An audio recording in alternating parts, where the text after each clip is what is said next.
Maybe it's not working, but welcome. And welcome if you're on Facebook and Instagram and YouTube. I'm Noah Levine. I'm here at the Against the Stream Meditation Center in Venice. This is my regular Monday night class. I've been doing this class for 15 years, something like that, Monday nights. So if you're new, welcome. If you've been coming, welcome back. So ever since the lockdown, the clampdown, the voluntary, not so voluntary self-isolation, I've gone online and just streaming online, although even when I have the class live, I also live stream it. For the last few months, I've been going chapter by chapter through my book, Against the Stream, which is an overview of the Buddha's teachings on the path to liberation and this human condition that we're in and what the reality of suffering and the cause of suffering and the path to end suffering. And the Eightfold Path, that is the prescription, is the guidance to end suffering, and all of the meditation techniques. We've talked about kindness and compassion and forgiveness and loving kindness, and been doing a lot of loving kindness lately with everything that's going on. And I'm at the section of the book where it's about how do we live the Dharma. We have all of these great teachings and practices, and then how do we bring that into an engagement in our life, in all aspects of our lives. And so tonight's topic is about Buddhism and sexuality. How do we bring our Buddhist practices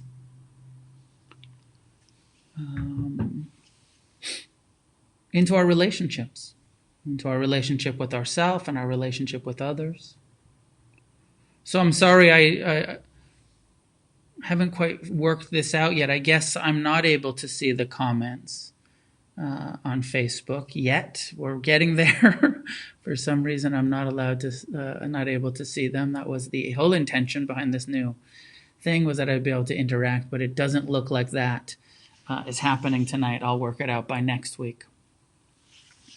But let's talk about sex, and then we'll meditate some.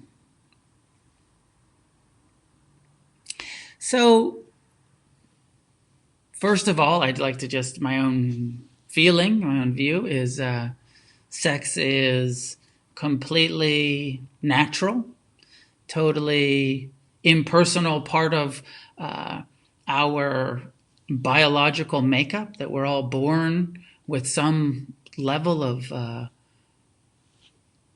sexual drive, desire. We're all a product of biology and survival instinct and maybe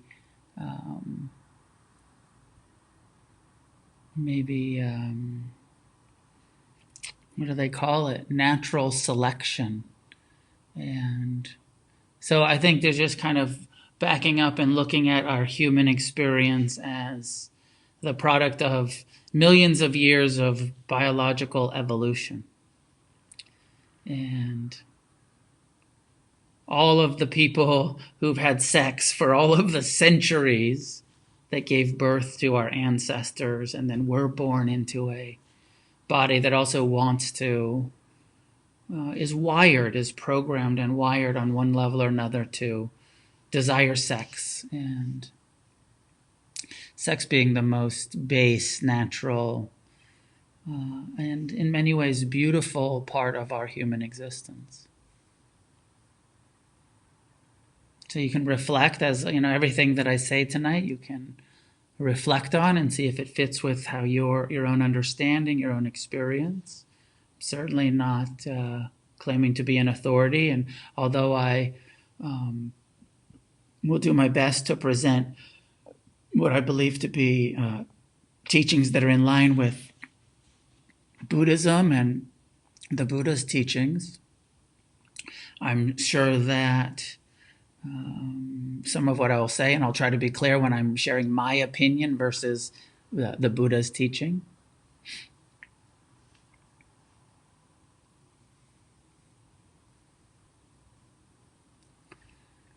I'd like to start by saying that in some ways, those of us probably tuning in here in my Sangha, the Against the Stream, the Dharma Punks Refuge Recovery, and our communities, almost all of us are what are called householder Buddhists. People who are choosing to walk this Buddhist path within the life of a householder, not as a renunciate, not as a monastic. And so the Buddha's advice for householders around sex was quite liberal, was quite open, was quite simple in some ways. He said, if you're going to choose to engage in sexuality, bring mindfulness, bring present time, bring awareness. It's all part of our Eightfold Path. Be mindful. And use some restraint. Use some renunciation around making sure that the relationships are appropriate relationships, that we're not creating negative karma for ourselves when we engage in our sexual relationships. He named a few situations to avoid that he believed would create negative karma. And they're basically around honesty and commitment. When we have made a commitment to someone, if we're in a monogamous relationship, then it would be considered sexual misconduct or kind of karmically unskillful, unwholesome to cheat, to dishonestly go outside of that commitment. That's one of the things that he said. Honor your commitments. And he said also honor other people's commitments. If someone else is in a relationship, it would also be considered not only negative karma for them to have an affair, but also if we are engaging with somebody who's breaking their commitment, we're complicit in that in some ways. And that's when he talked about sexual misconduct. He said, don't cheat, don't honor your commitments, and also honor other people's commitments. So this is important, and you can reflect for yourself on, all of the Buddhist advice, all of the teachings are meant to help us end suffering in our lives. And so you can see if you've been in a relationship and you've cheated or been dishonest, you can reflect on what kind of suffering you experienced about that, the guilt, the fear of getting caught, the pain that you caused your partner. So it's very practical. The Buddha's advice on sexuality is very practical. You don't want to suffer. These behaviors will cause you suffering or cause other people suffering and cause us a negative karmic reaction, response.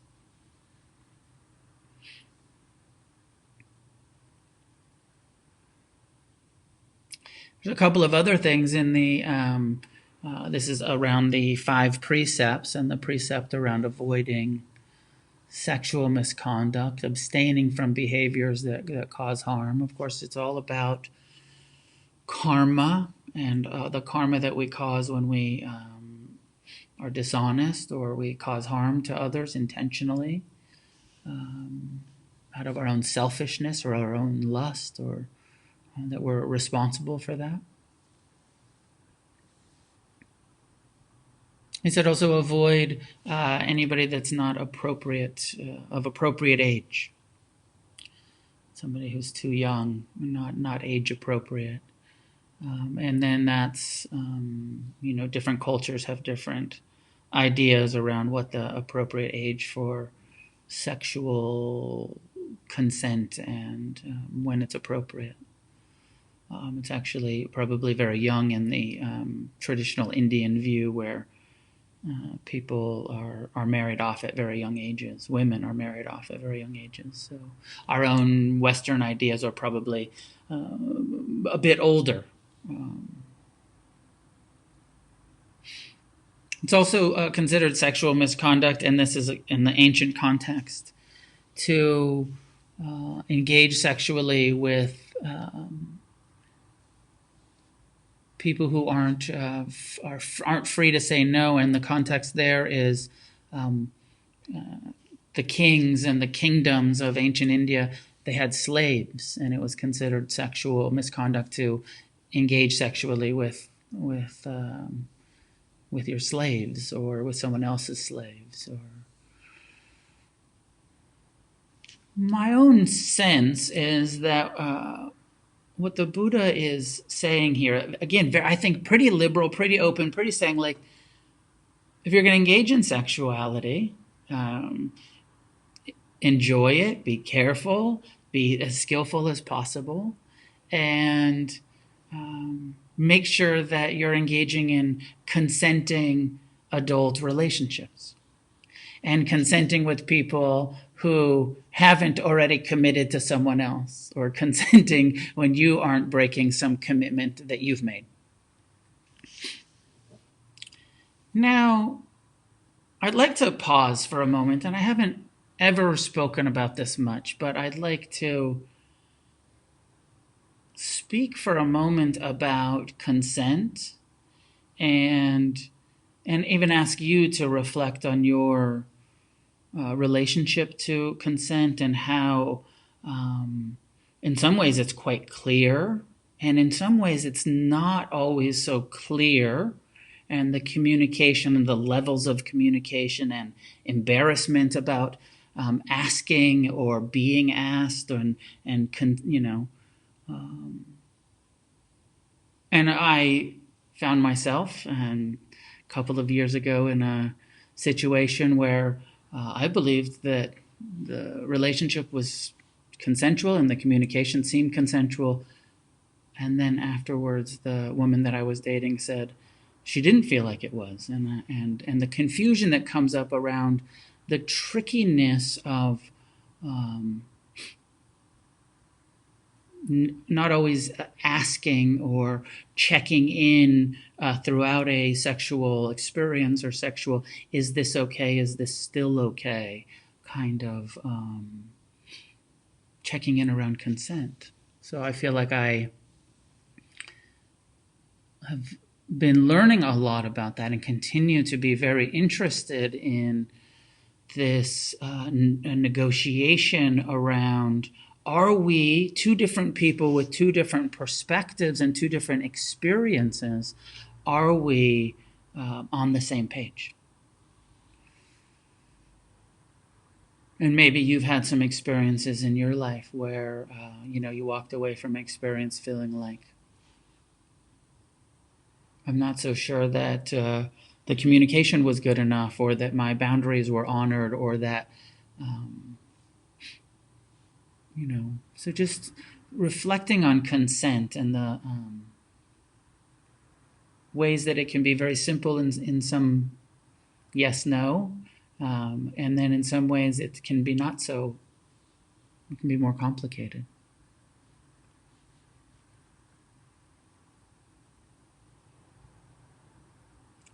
Thinking also around consent, I have a friend who shared with me an experience they had where they were engaging with somebody, and the person that they were engaging with, the person that actually like came to their home, and they they became sexual together, and the person that came over was intoxicated, and then and they engaged in some ways. I think maybe they slept together, maybe they didn't even sleep together, but then later the person had some feelings and maybe even some accusation around that didn't feel consensual because I was intoxicated and you weren't, and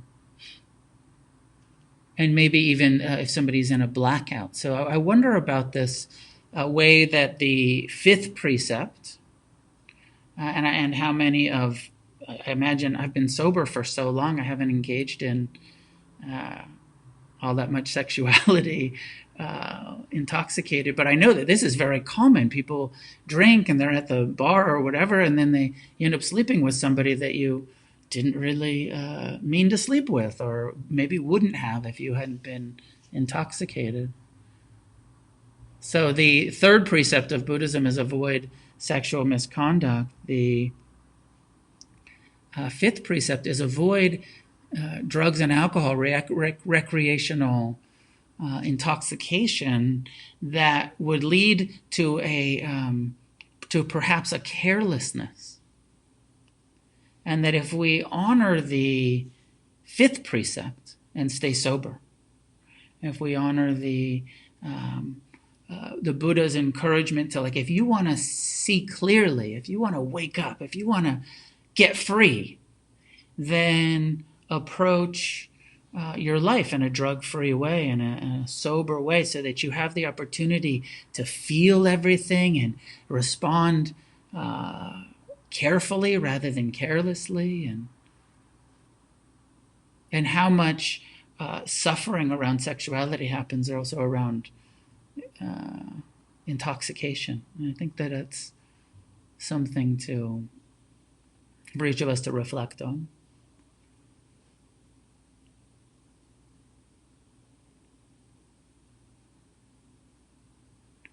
So here we are as human beings with sex drives, and everybody has different levels of sex drives, and some people have a lot of sexual energy and desire, and some people have lower levels of sexual desire, and sex is like the most pleasant experience that we can have as human beings. And I like to joke, especially good sex, loving, connected, or whatever it is that you're into, kinky, whatever sex it just can be so incredibly pleasant. And I like to joke, especially for people who've never experienced heroin. I mean, heroin's a whole nother level of pleasure, better than sex, most would say. But let's, separating. I just talked about, sober life in reality. Sex is one of the most pleasurable, and of course it's biologically designed to be that way, so that we will continue to desire it and continue to procreate and form the attachment bonds and all of that stuff necessary to develop relationships and maintain them.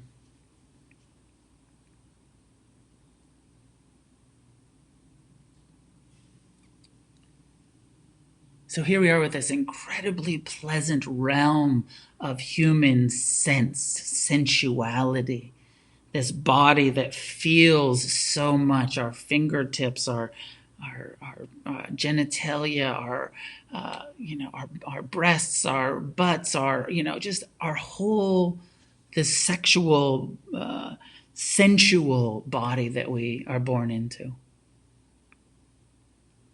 And so much pleasure, and then we can revisit there's this pleasant experience, sensual, sexual, and we can revisit the first two noble truths. We're all born into a body that has repetitive craving for sense pleasures. This is the second noble truth of Buddhism. We want pleasure, and it causes us suffering because we crave for it and we cling to it, and we're not very good at letting go of we forget about the impermanent nature of sense pleasures, and how everything that every relationship has a beginning and a middle and an end. Every experience has a beginning, a middle, and an end. And so the first noble truth, which of suffering, is so often born out of our craving and our clinging. And then here we are with this experience of human sexuality that's so pleasant, but almost impossible to not cling to and crave for. So just pause for a moment and ask you to reflect. Now you don't have to go into a big meditation here, but just reflect on your sexual history.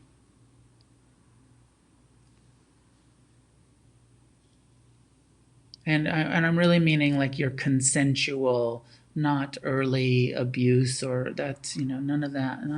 Or maybe, that's part of the makeup for so many people, but just like the first time you got a crush on someone, the first time you fell in love, early sexual experiences. Many people report that their early sexual experiences were not pleasant, but they were traumatic in some way. So honoring that, looking at that.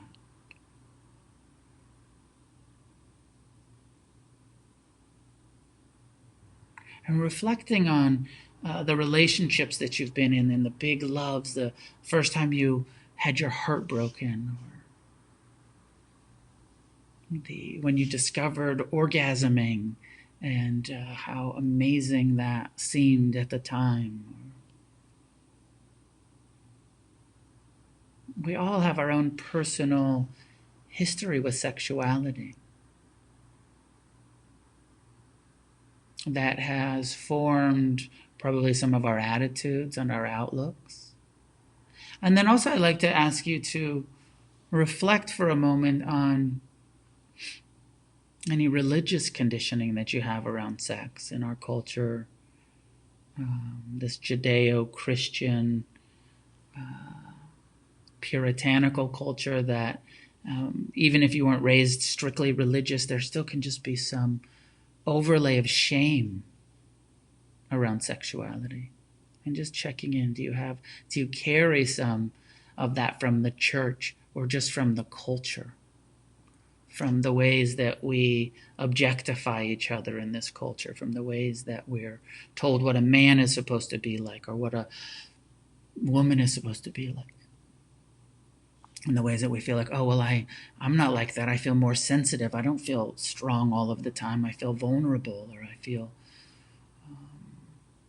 just looking at your own, where you land in this balance of yin and yang, in the, as the Taoist would say it, the feminine and the masculine, and that this yin yang, and where do you experience your yang, and where do you experience your yin, and how has religion, and maybe even Buddhism I think has some ways of doing this too. For instance, the obvious. If we study Buddhism, we study a teacher, Siddhartha Gautama, who chose a path of celibacy. And then we're over here saying, well, I'm not going to choose that level of renunciation. I'll abide by the 5 precepts. I'll try to be careful with my sexuality, but I'm not going to be celibate, or that level of renunciation. So even that I've noticed in my own experience, and many of the people that I've talked with, and I can see it really clearly in some of my teachers, where it can create some shame around, and some hierarchy around, the real serious Buddhists are celibate, and we are choosing to engage So we must not be that serious about it. Or there's a sort of this feeling of maybe some comparing that happens in the mind around choosing to engage in sexuality, or choosing to be celibate. Now, I will pause for a moment here, maybe a detour into,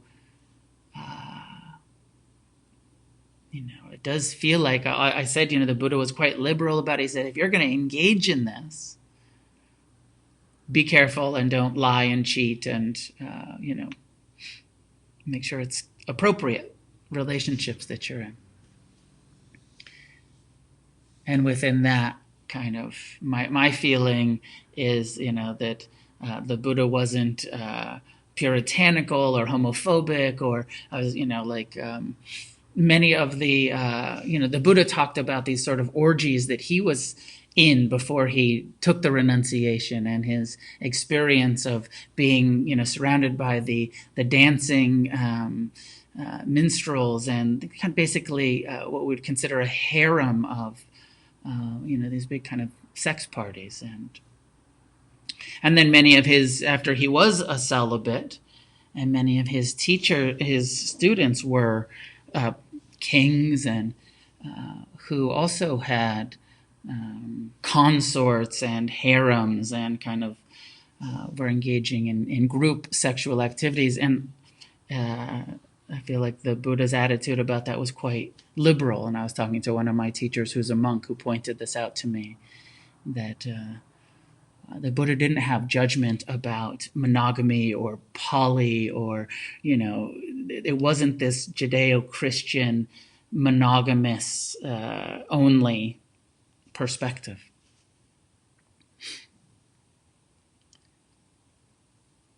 But the Buddha himself chose to be celibate, to not engage in sexuality at all.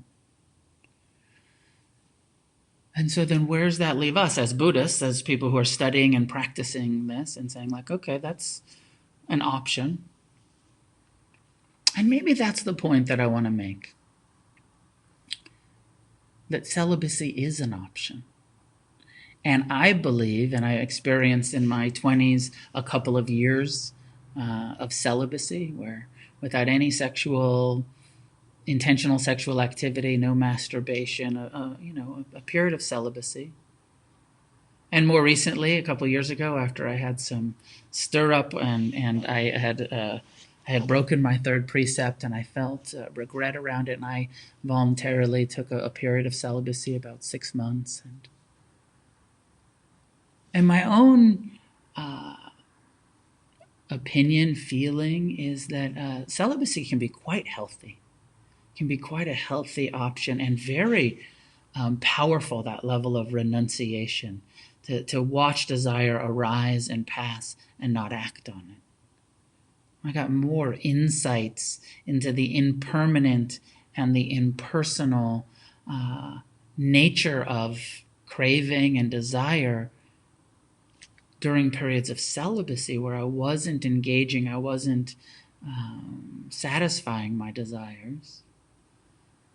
So my own feeling is like celibacy can be so powerful and so cool. And some of my teachers, my monastic teachers, who've been celibate for decades, I see them as incredibly wise and kind and compassionate and happy, and that they embody a level of happiness that appears, who knows what someone's internal experience is, and I'm sure that there's some very miserable celibate people, but I happen to have some relationships with some teachers that I just see as incredibly happy, and they have removed sexual relationships from their lives. And the point here for me, and I encourage you to reflect on for yourself, is that engaging in sex for the pleasure, for the joy, for the connection, is a choice that we each make. We don't need to. Celibacy is a viable option, and we choose to engage in sexual relationships, and therefore we're choosing the grief of loss and the maybe heartbreak, the difficult communications, the feelings of betrayal that happen sometimes. All of Buddhism to me is an encouragement to take total responsibility for our own happiness and not look outside of ourselves and say, he's going to make me happy or she's going to make me happy, but no, happiness is an inside job.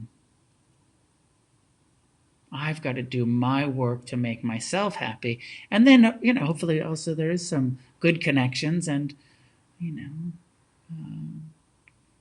a healthy relationship is a beautiful thing. And sex with the right person at the right time in the right ways is amazing. And we all love that. And we can all admit that there's also some suffering experience there and that we're signing up for it and we're choosing that. I know that that's my view, that I'm choosing some of the difficulties that come along with it.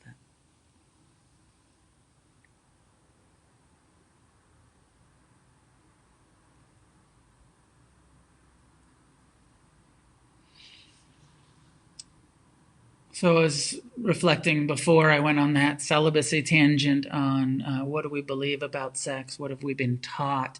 What did our parents model?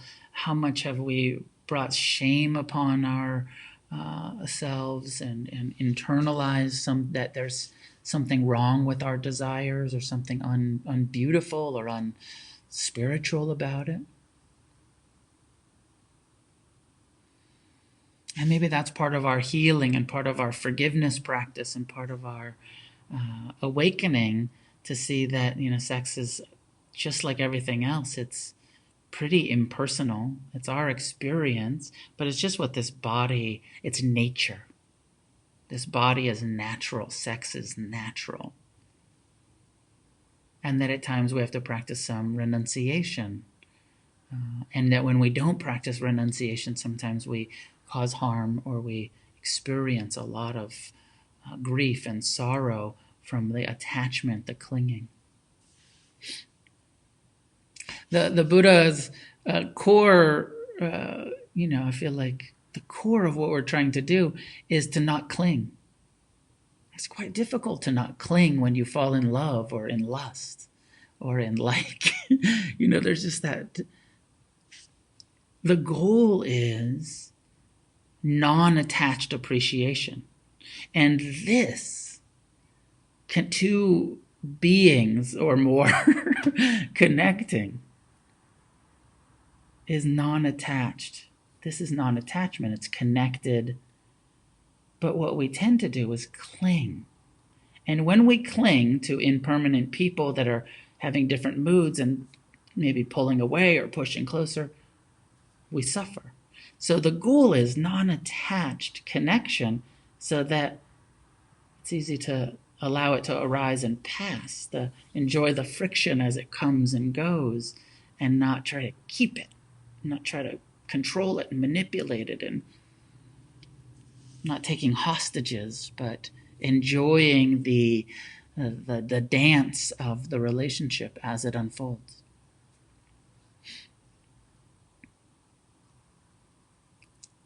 You can look at your own tendency of how you show up in relationships, sexuality, your relationship to your craving,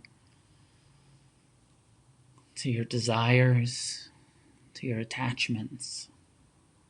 Turning towards sex as part of our life, as part of our natural being and part of our spiritual path.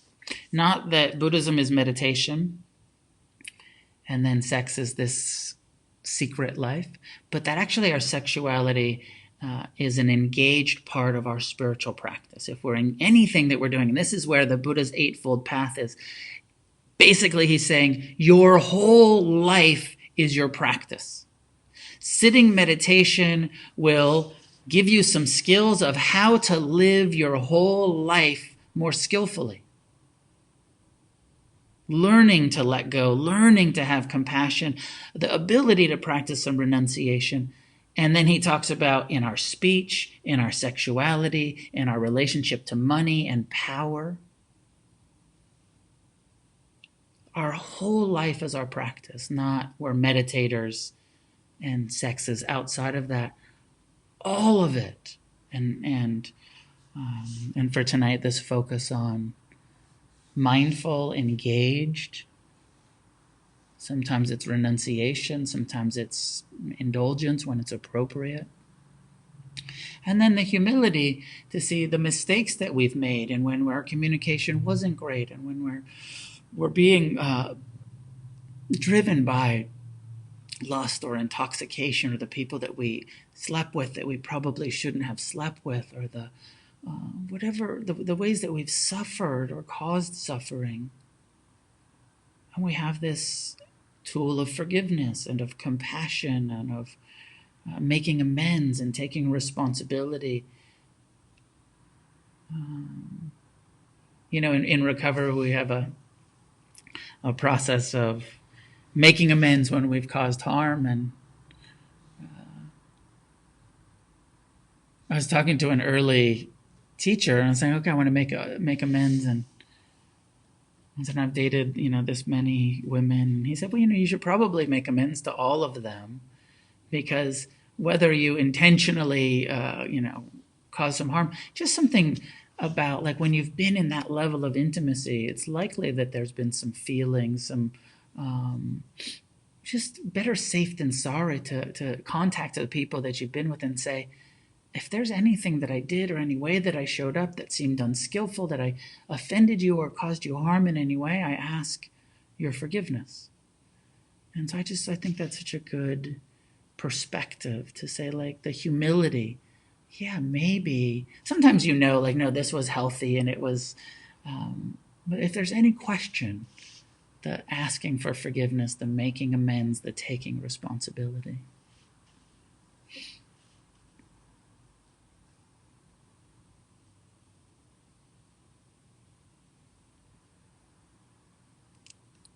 So I feel like I could go on and on talking about sex. I would prefer it if I could have some dialogue with you, and I thought I had it set up, but I don't. So that's my letting go for tonight. I'm going to figure this out so that I can have some correspondence with you. I think it's going to happen through Facebook. It's supposed to be that I'll see the comments here and I'll be able to dialogue with you and questions. So take a moment to stretch or move your posture or whatever you need to do, and then we'll do a period of sitting meditation. So, and I'll gather my thoughts, see if there's anything else I wanted to say.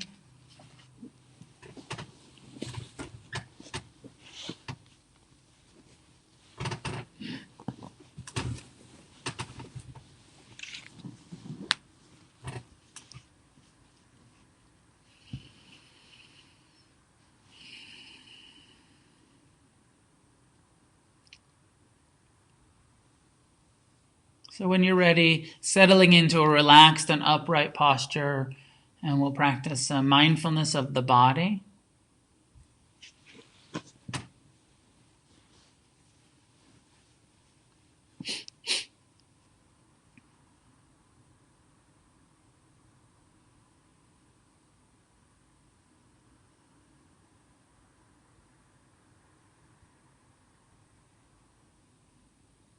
Allowing your eyes to be closed and taking a moment to release any unnecessary tension being held.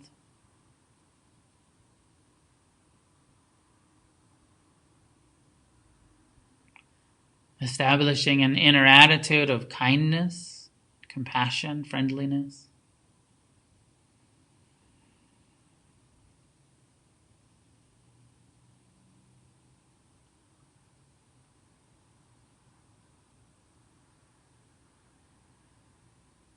And you can allow your mind to continue to reflect on your relationship to sex, your desires, your fears.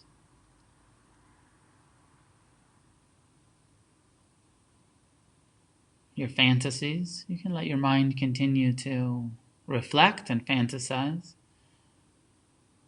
Bring your attention right to the top of your head, the crown of your skull, and we'll do a body scan, scanning for sensation at the crown of the head, the top of the skull.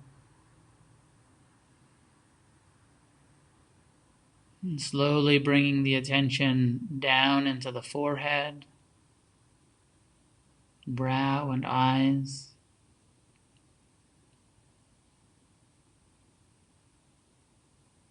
As you scan your attention through your body, pause at the places that are sensual for you or more sensual. As you bring attention to your ears,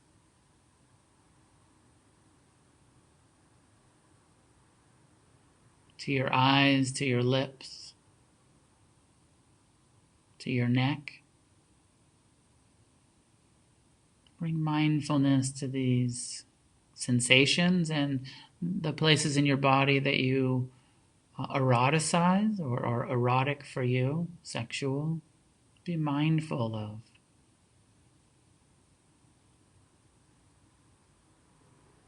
How you relate to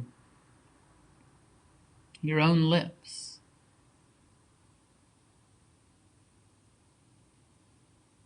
your own mouth and tongue and ears and nose, chin and neck.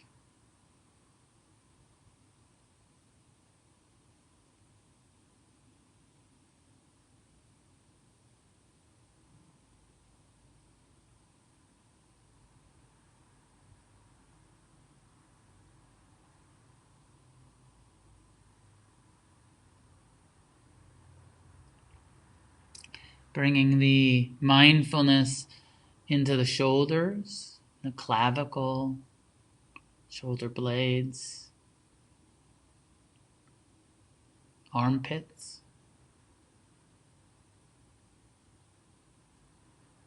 Slowly scanning the attention down. And again, pausing and breathing into and being mindful of the areas of your body that feel erotic, sexual, sensual in that way to you. In the right timing, with the right situation. And down into your lower arms, elbows. And mindfulness of your hands. Touch. Feel the touch of your own hands resting on your legs, in your lap, wherever they are. Feel all of those sensations and also allow yourself to reflect on how much you like to touch or be touched.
Bringing your attention back up through the hands and arms into the trunk of the body, the chest.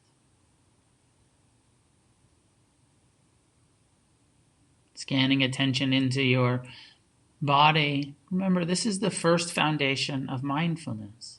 present time, non-judgmental awareness of this physical body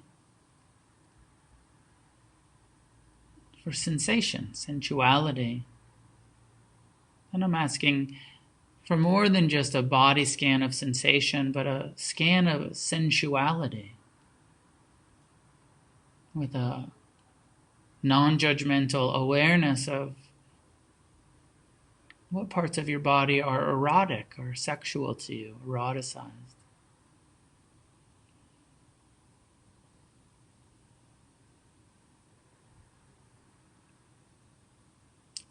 Bringing your attention to the sternum,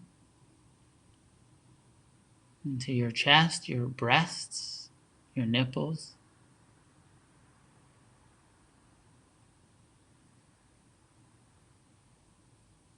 Seeing what sensation is currently present there, and also just being aware of your own preferences, of how you like to be touched or not touched.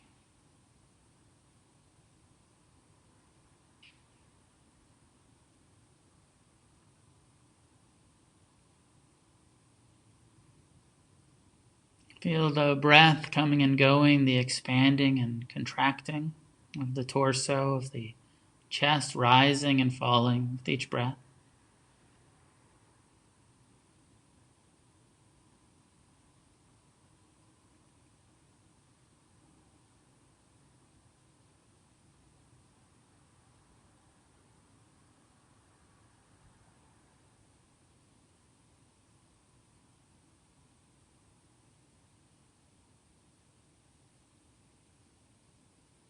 Feel your belly button, your back, your spine, your sides.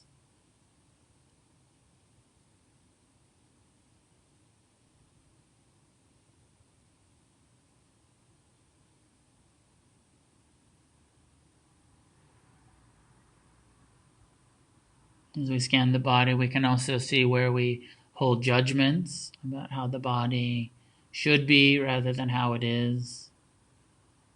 Where we're feeling not thin enough or too thin, not muscular enough. Non-judgmental awareness of your body just as it is.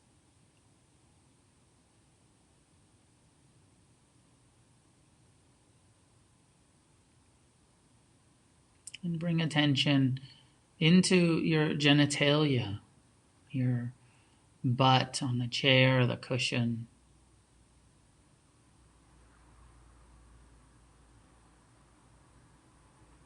And become mindful of the sensations that are present and the attitude, your relationship to your penis, your vagina, your anus.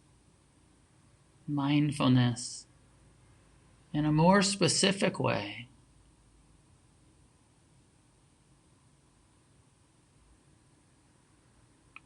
of your sex organs.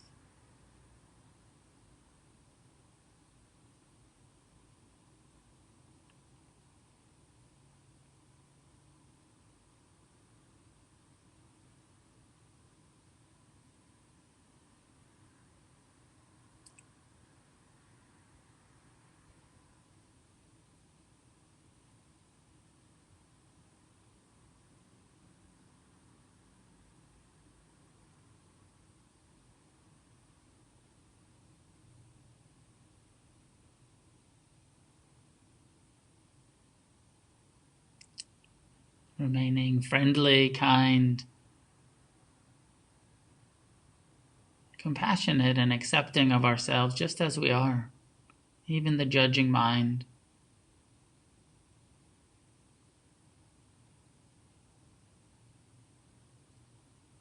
And continue with awareness down into the legs.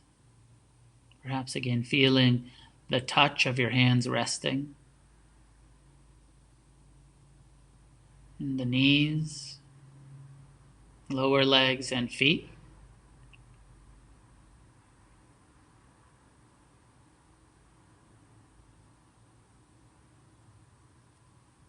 And again, investigating what your relationship to your feet is like. You feel like your feet are sexy.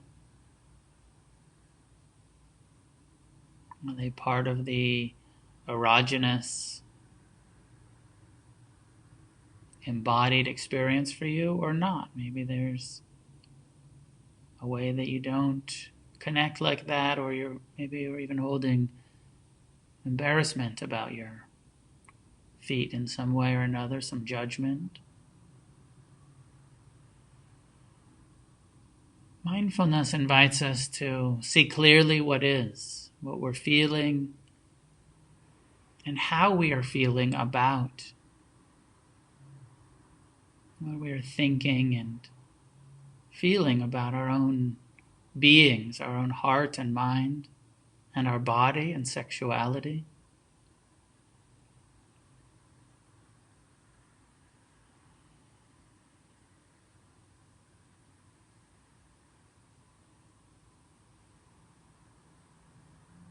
So you can continue to scan your attention to investigate this quality of inquiry. What is your relationship like with your hands and feet, your armpits, your mouth and tongue, your eyes and ears, and your genitals?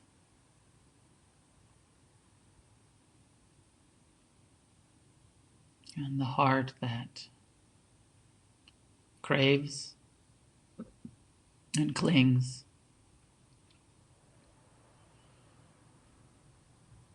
And the heart that wants happiness, wants freedom, more than it wants pleasure.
And the breath itself, rising, passing,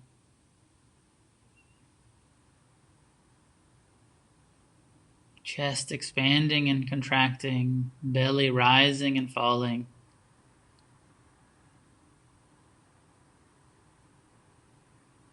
This human condition of sensations.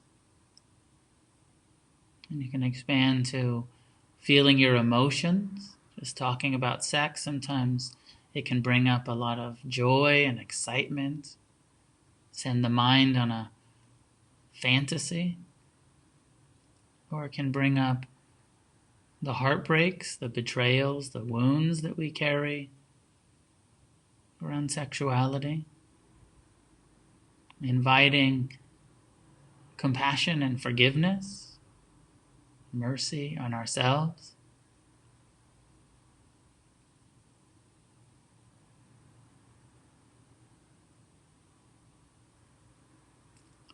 Always the invitation is to turn towards rather than running from or denying or suppressing.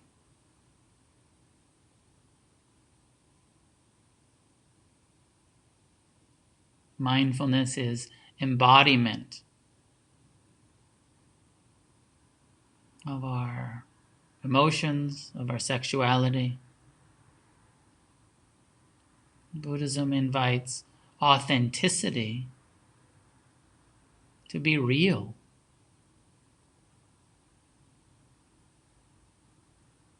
To be open with our wounds and with our joys, with our kinks, our fetishes. Include it all. Invite back in to your heart any part of yourself, any part of your being that you've disowned as not spiritual.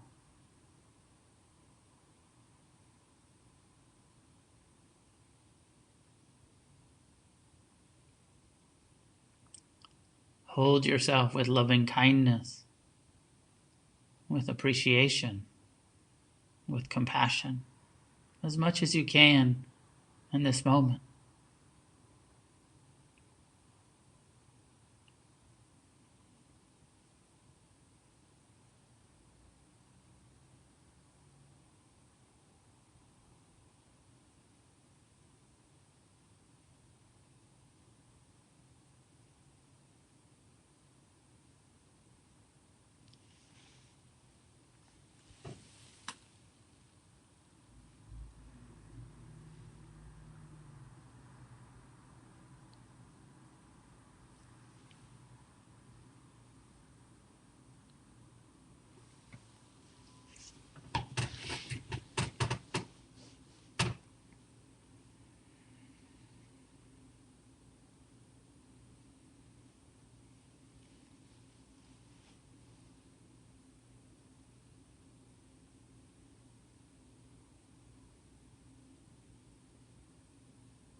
Forgive yourself and invite yourself back into your own heart, into your own body.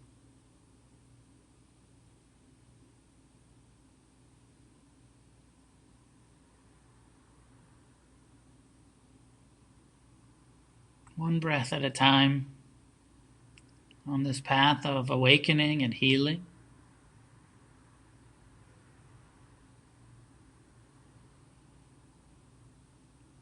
This body is the path. All of the causes of suffering right here, the craving, the clinging, and the path to end suffering, the ability to let go, to open the heart, to find a healthy balance, a loving attitude. Right here, to be found in this mind, this body, this heart. There's no external refuge, just an internal refuge. Breathe it in, turn towards it, uncover it through your own effort.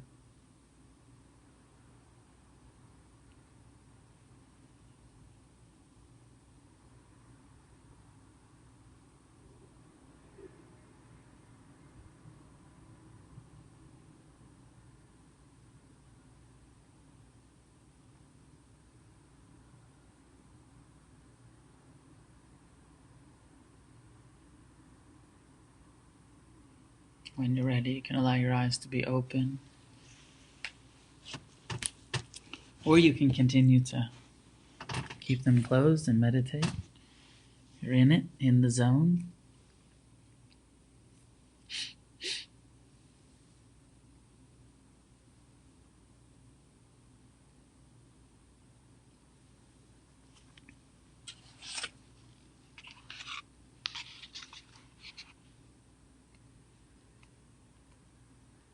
See what I missed here.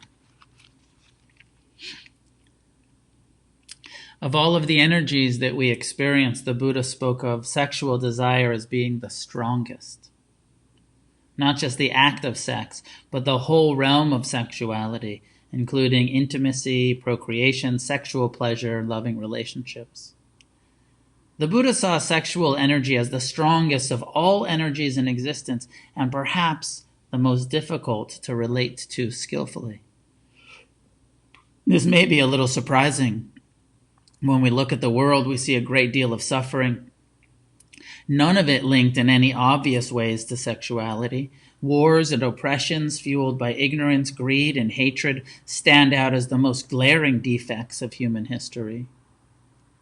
Even a cursory glance at world history shows us mass oppression and destruction of life in wretched varieties, such as German Nazism, the slave trading of the colonists, Japanese nationalism of World War II, the ongoing civil wars and racial cleansing in Africa and Eastern Europe, the genocide of the Native American people by immigrants, the religious wars in Israel, the American invasion of Iraq, the long legacy of sexist and racist oppression of all cultures. Certainly, this list suggests that hatred and violence are stronger than love or sexual desire. Nonetheless, I believe that if we look deeper, we will see that sexual energy is indeed the strongest energy in the human experience, and the most difficult to relate to skillfully. Although there is far too much tragic violence in this world, there are many people who are not touched by violence at all. Yet even if we removed all forms of violence from the world, people would still experience suffering in the realm of sexuality. Looking at our own lives, is there a reader among us who has not experienced some level of suffering in sexual relationship? The Buddha said that if there were two energies as powerful as lust for sex, no one would ever get enlightened, including himself. We can deal with really powerful energy of sexuality and work with it skillfully. Pay attention to it, understand it, bring wisdom to it, but only because aversion, hatred, and delusion don't have quite the same power over us as the desire for procreation does. While the survival instinct of our species has of wanting to procreate may not be conscious, it is certainly present in most of us on a cellular level. Because it is such a strong desire, most religions and most people tend to fall on one side or the other regarding sexual energy. Either they feel it's all good and beautiful, or they feel it's really bad and ugly. Some say that sex is divine and the source of spiritual bliss, while others say that it's negative and evil, the work of the devil. I'm going to propose, and this is a Buddhist perspective, that sexual energy is neither good nor bad. It is natural. It is neutral. It is just energy. Assigning labels such as good or bad, positive or negative, means making a judgment. And yet sexuality is not inherently anything other than a natural, biological human experience that is totally neutral. But only at a sensory level. Just because it feels good doesn't make it positive or negative. Okay, so if sexuality isn't negative, then it isn't sexuality itself that causes the problem. It isn't sexuality itself that causes the problem. It is how we relate to sexual experience that's important. It is completely natural for sexual desire to be present at times. It is also natural for it not to be present at other times. But there are some beings who don't have much of a sex drive at all, but it is natural for most. And in so many ways, sexuality is just a part of our physical, emotional, and mental makeup. If you have a mind and a body, most likely you also have sexual desire. The issue here is not sexual energy itself, then, since this is innately human characteristic. The difficulty we face lies in our inner relationship of attachment to pleasure. On the cushion in meditation practice, we begin to understand that clinging, attachment, and aversion are the primary causes of the extra layer of suffering that we create for ourselves. We begin to see, through paying attention to the breath, the body, the emotions, and mind, that if we allow everything that arises to pass, we will experience a quality of satisfaction in pure awareness, in the natural arising and passing away of our mind states and sensations. If we let go for even just half a breath at a time, a relaxation happens, an acceptance of what is. If, on the other hand, we try to hold on to or push away certain mind states and sensations, we create a whole other level of discomfort and dissatisfaction.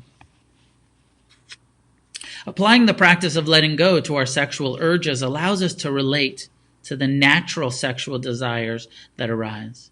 When we are not being mindful and aware of the thoughts, feelings, and desires that arise, they run our lives and dictate our actions. When we're not paying attention, we're reacting. With mindfulness and investigation, we can finally have the choice to act skillfully, which means at times letting go of or avoiding unskillful situations, and at other times enjoying the experiences that present themselves.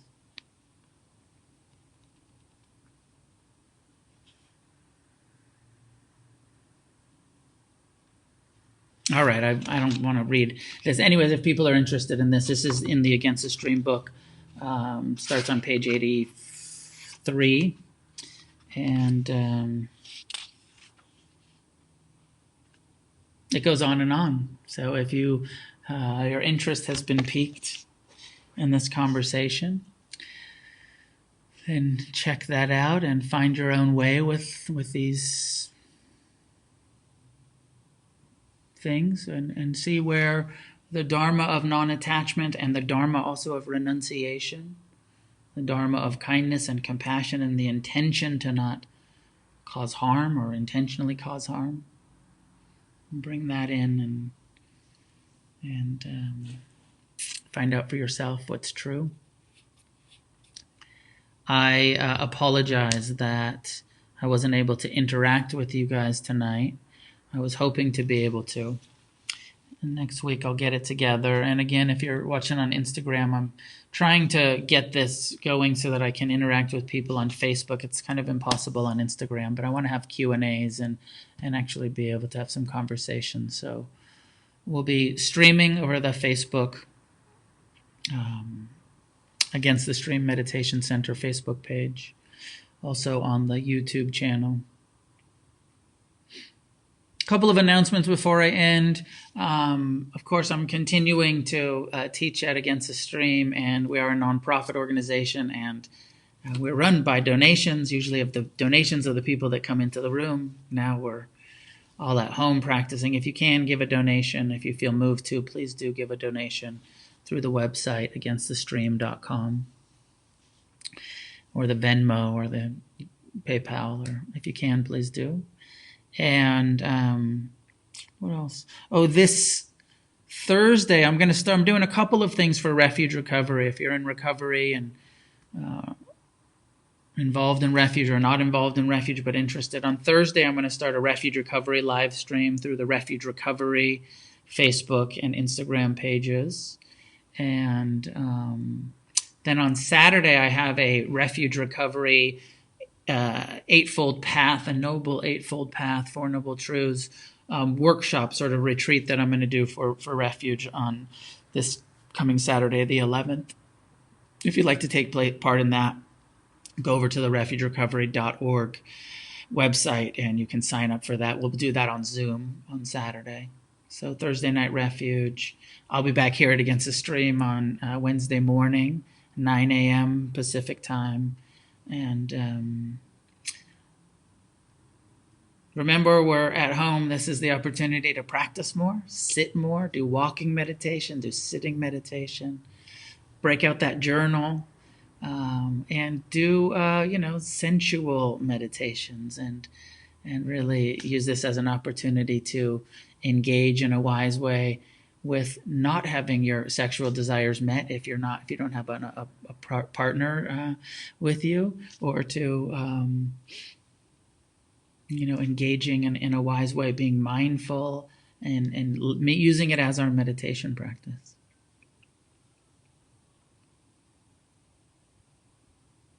That's all I can remember.